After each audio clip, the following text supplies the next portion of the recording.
La place publique est le lieu du marché, l'endroit où se réunissent les habitants en conseil général, où se déroulent les élections des consuls, mais aussi les rares exécutions capitales comme celle de ce vagabond condamné à mort et à la roue par le prévôt des maréchaux en octobre 1652. Cet homme était accusé du meurtre de la femme du premier consul de la ville.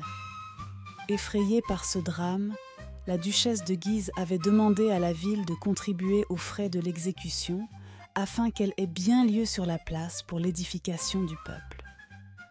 Cette place accueillait également un collier ou pilori où, le 28 juillet 1577, le premier consul exige que l'on y mette à l'instant tous les voleurs de raisins. Sur cette place se tiennent aussi le lieu des festivités païennes succédant généralement aux réjouissances religieuses et aux cérémonies qui les accompagnaient. Le vin était indissociable de ces festivités.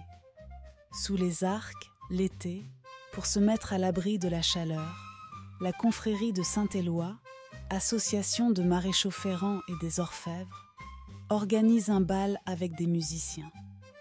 Il s'agit de danser des branles et de se divertir en buvant du vin. L'existence de ce bal coutumier nous est parvenue parce qu'il a été l'occasion d'un trouble à l'ordre public suffisamment grave pour lui valoir une apparition dans les registres de délibération. Il semblerait qu'il y ait un conflit de compétences, puisque le lieutenant de la jeunesse en charge de l'organisation des fêtes dans la ville ait voulu empêcher la tenue de ce bal pour une prétendue absence d'autorisation. Le caractère traditionnel de ce bal, tenu chaque année depuis des décennies, voire des siècles, le dispenserait selon les confrères de toute permission à l'instar de la cavalcade annuelle autour de la ville. Prix de vin.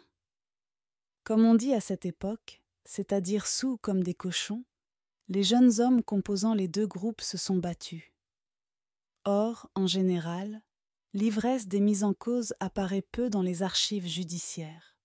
Pour autant, cela ne doit pas faire penser à une grande sobriété des méridionaux en général et des roquemaurois en particulier.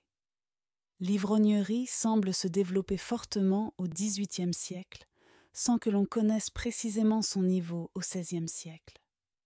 Le fléau touche toute la jeunesse, ou presque au siècle des Lumières, où l'on boit beaucoup et où le vin devient plus fort que par le passé. Dans les cabarets, il est servi à pot renversé pour assurer le client qu'il est bien vide lorsque le cabaretier le saisit pour le remplir. Là, les jeunes gens s'avinent, été comme hiver. À Beaucaire et à la même époque, les jeunes gens disposent l'hiver d'un local qu'ils appellent la jubilation. Carnaval étant un moment charnière et paroxystique de l'année festive, l'ivresse est générale dans les rangs des jeunes gens. Ce jour-là, chacun se déguise et vient moquer tel ou tel roquemaurois.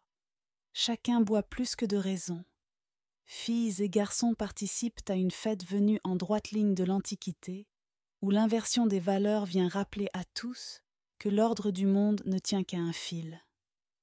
Les ecclésiastiques ont maudit ces fêtes où, disent-ils, la jeunesse se livre à une licence sexuelle extraordinaire.